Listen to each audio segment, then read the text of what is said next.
ঘরে বসে সহজে রোজগার করার আশায় গুগলে সার্চ করলাম how to earn at home easily. রেজাল্টে যে সমস্ত বিষয় উঠে এলো তার বেশিরভাগটাই স্ক্যাম মনে হলো, কিন্তু একটা বিষয় দেখলাম যা দেখে মনে হলো এইটা করা যেতে পারে। সেটা হলো ট্রেডিং। বিষয়টা আরো ভালোভাবে জানার জন্য ইউটিউবে ভিডিও দেখা শুরু করলাম। ভিডিও দেখতে দেখতে জানতে পারলাম শেয়ার বাজার, ফরেক্স বাজার, ক্রিপ্টো বাজার।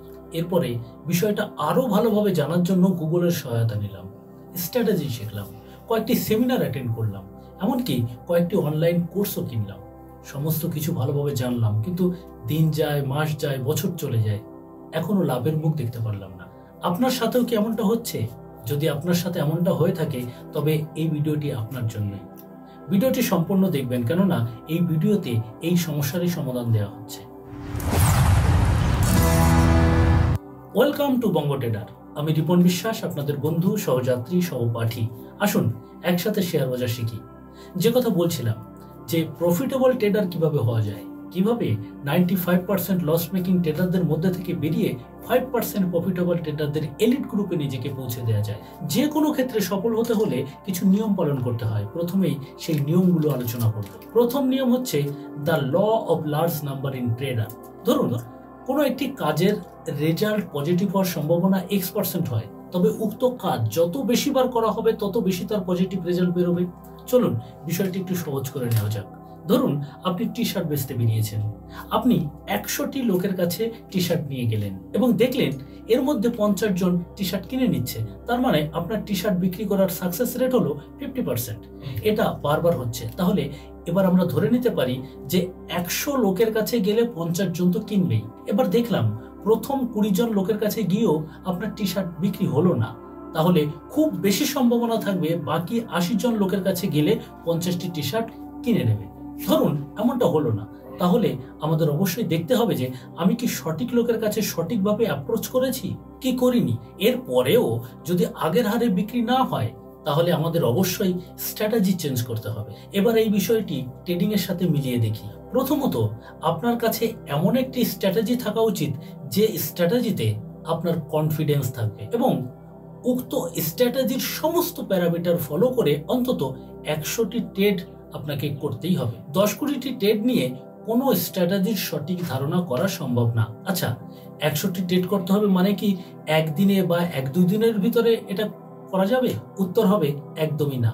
কেননা 1-2 দিনের মধ্যে যদি আপনি 100 ট্রেড নিয়ে ফেলেন তবে খুব সম্ভব আপনার অ্যাকাউন্টের সমস্ত টাকাই লস করে ফেলতে পারেন। তাহলে কি করব? আসলে আমি যে স্ট্র্যাটেজি ব্যবহার করব তার সমস্ত প্যারামিটার ফলো করে অন্তত 1:2 রিস্ক রিওয়ার্ড ফলো করে ট্রেড নিতে হবে। এরপরেও যদি স্ট্র্যাটেজি কাজ না করে তবে স্ট্র্যাটেজিতে কিছু মডিফিকেশন করতে হবে, নতুবা স্ট্র্যাটেজিটাই পরিবর্তন করতে হবে। এবার চলে আসি আমাদের দ্বিতীয় রুলসে। দ্বিতীয় রুলস হচ্ছে finding the trading style. Jack শোয়েগারের একটা বিখ্যাত বই আছে যার নাম মার্কেট উইজার্ড। আচ্ছা, একজন সফল ট্রেডার, ইনভেস্টর হতে যে সমস্ত বই আপনার পড়া উচিত তার সম্পূর্ণ একটি সিলেবাস নিয়ে একটি ভিডিও দেওয়া আছে এই চ্যানেলে, অবশ্যই ভিডিওটি দেখে নেবেন। আচ্ছা, যে কথা বলছিলাম, মার্কেট উইজার্ড বইতে জ্যাক শোয়েগার তার বইতে পৃথিবীর বিখ্যাত সফল ট্রেডারদের ইন্টারভিউ পাবলিশ করেছেন এবং বইটি যখন পড়বেন তখন দেখবেন প্রত্যেকটি ট্রেডারের ট্রেডিং স্টাইল কিন্তু আলাদা। কেউ অপশন ডেটা অ্যানালাইসিস করে, কেউ ট্রেন্ড ফলো করে, কেউ ইন্ডিকেটর ব্যবহার করে।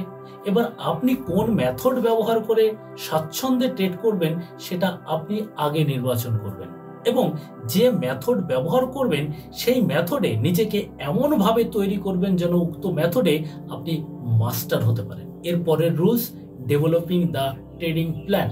এই রুলসের মধ্যে কয়েকটি ছোট ছোট স্টেপ আছে। প্রথম স্টেপ হলো ডিসাইড ইওর ট্রেডিং ক্যাপিটাল। আপনি যদি নতুন ট্রেডার হন তবে আমি বলবো আপনার ট্রেডিং ক্যাপিটাল ছোট রাখুন। আগে প্রসেসটা ভালোভাবে আয়ত্ত করুন, তারপর ক্যাপিটাল বাড়ান। আপনি যদি অভিজ্ঞতা ছাড়া একবারে বড় অ্যাকাউন্ট হ্যান্ডেল করতে যান তবে তা সম্ভব হবে না। Risk amount decide. আগে থেকে আপনাকে ডিসাইড করতে হবে যে একটি ট্রেডে আপনি কত টাকা লস করবেন।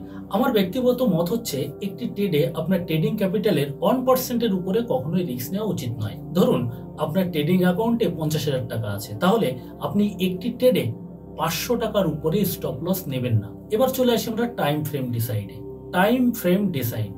কত মিনিট টাইম ফ্রেমে আপনি ট্রেড করতে স্বাচ্ছন্দ্য বোধ করেন সেটা ডিসাইড করতে হবে। আমি ব্যক্তিগতভাবে ইন্টারডে ট্রেড করার জন্য 5 মিনিট টাইম ফ্রেম এবং সুইং ট্রেডের জন্য 1 ডে টাইম ফ্রেম ব্যবহার করি। আপনি যে টাইম ফ্রেমে স্বাচ্ছন্দ্য বোধ করবেন সেটাই ব্যবহার করবেন। মনে রাখবেন, বারবার টাইম ফ্রেম পরিবর্তন আপনার কনফিডেন্স নষ্ট করবে, কেননা এক এক টাইম ফ্রেমে আলাদা আলাদা ভিউ দেখায়।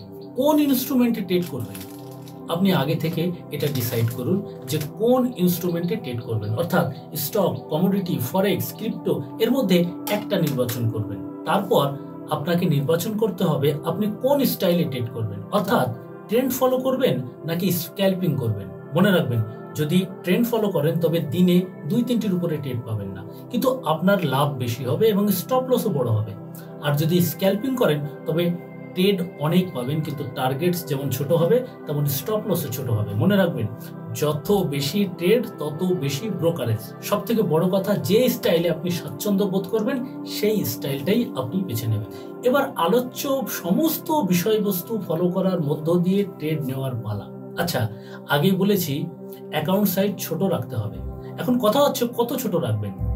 যে টাকা লস হলে আপনার মানসিকতায় কোনো প্রতিক্রিয়া আসবে না, আপনার অ্যাকাউন্ট সাইজ ততটাই হওয়া উচিত। মার্কেটে আপনার লস হবেই। প্রত্যেকটি লস হওয়ার পিছনের কারণগুলি বিশ্লেষণ করুন। মার্কেটে লস হবে, লাভও হবে, তবে সব সময় লক্ষ্য রাখবেন রিস্ক টু রিওয়ার্ড যেন মেনটেন থাকে। মার্কেটকে গুরু মনে করে এগিয়ে যান। এই মার্কেট আপনাকে টাকা তো দেবেই, সাথে সাথে জীবনে এত কিছু শেখাবে বা জ্ঞান দিয়ে যাবে যা আর কেউ কখনোই দিতে পারবে না। তাই মার্কেটকে গুরু মনে করে, স্টপ লসকে গুরু দক্ষিণা মনে করে স্টপ লসকে সহজভাবে মেনে নিন এবং যে কারণে লস হয়েছে সেটা বিশ্লেষণ করে পরবর্তীতে নিজেকে তৈরি করুন। চেষ্টা করুন এই ধরনের ভুল যেন পরবর্তীতে না হয়। যখন আপনি ট্রেড করবেন তখন আপনার সাথে যা অবশ্যই হবে: 1. বড় লাভ বড় লস, 2. ছোট প্রফিট ছোট loss, 3. No profit no loss. এর মধ্য থেকে শুধুমাত্র বড় লসকে চেক দিতে পারলেই কেল্লাফতে, মানে বড় লস যেন কখনোই না হয়। আবার রিমাইন্ড করে দেই, বড় লস যেন কখনোই না হয়। আচ্ছা, এই বড় লস চেক দেওয়ার জন্য কি কোনো উপায় আছে? হ্যাঁ, নিশ্চয়ই আছে। আর সেই উপায় হচ্ছে স্টপ লস। যখনই আমরা ট্রেড নেব সাথে সাথে আমাদের স্টপ লস লাগিয়ে নিতে হবে, অর্থাৎ আগে থেকেই ডিসাইড করে নিতে হবে যে এই ট্রেডে আমাদের সর্বোচ্চ কত লস হতে পারে। আগেই বলেছি, আপনার ট্রেডিং অ্যাকাউন্টের 1%-এর উপরে লস নেওয়া যাবে না। তাই যখনই ট্রেড নেওয়া হবে সাথে সাথে স্টপ লস লাগিয়ে নিতে হবে। এবার ঝড় আসুক বা তুফান, হয় স্টপ লস হিট হবে, না হয় টার্গেট দিয়ে যাবে। এর মাঝামাঝি ট্রেড থেকে আর বেরোনো নেই। আগেই বলেছি, আমরা যে স্ট্র্যাটেজি বেছে নেব সেটা দিয়ে কম করে 100টি ট্রেড নেব। তাই স্ট্র্যাটেজি ব্যবহার করার আগে ব্যাক টেস্ট অবশ্যই করে নিতে হবে। আর বারবার স্ট্র্যাটেজি পরিবর্তন করা চলবে না। একটা স্ট্র্যাটেজি চয়ন করার পরে সমস্ত প্যারামিটার ফলো করার মধ্য দিয়ে কম করে 100টি ট্রেড আমাদের নিতেই হবে। 10-20টা ট্রেড দিয়ে কোনো স্ট্র্যাটেজির পোটেনশিয়াল নির্ধারণ করা যায় না। Making the trading journal. আমরা যে ট্রেড নিচ্ছি তার রেকর্ড আমাদের অবশ্যই রাখতে হবে। কখন ট্রেড নিলাম, কেন নিলাম, কত টাকার ট্রেড নিলাম, কোন ইনস্ট্রুমেন্টে ট্রেড নিলাম, লস কত হলো বা লাভ কত হলো, এইগুলোর রেকর্ড আমাদের কাছে থাকা উচিত। পারলে যে ট্রেড নিলাম তার একটা স্ক্রিনশট রেখে দিতে পারেন পরে উক্ত ট্রেডের পর্যালোচনা করার জন্য, যার মাধ্যমে কোনো ভুল করলে যেন উক্ত ভুল আর না হয় সেই ব্যবস্থা নেওয়া যায়। এই সমস্ত পদক্ষেপ ভবিষ্যতে আপনাকে সঠিক পথে পরিচালনা করতে সহায়ক হবে। কিভাবে ট্রেডিং জার্নাল বানানো যায় যদি জানতে ইচ্ছুক হন তবে কমেন্ট করুন। এই বিষয় নিয়ে একটি ভিডিও বানিয়ে দেব। এবার ভিডিওতে যে সমস্ত স্টেপ বলা হয়েছে তা ফলো করে অন্তত 100টি ট্রেড আপনাকে নিতে হবে। যদি দেখা যায় এই 100টি ট্রেড করার পরে আপনি লাভবান হচ্ছেন, তাহলে বুঝতে হবে আপনার স্ট্র্যাটেজিতে দম আছে এবং 5% প্রফিটেবল ট্রেডারদের গ্রুপে প্রবেশ করার জন্য আপনাকে অভিনন্দন। যদি ভিডিওটি আপনার কোনো উপকারে আসে তবে অবশ্যই ভিডিওটি আপনার বন্ধুদের মাঝে শেয়ার করে দিন এবং চ্যানেলটিকে সাবস্ক্রাইব করে নিন।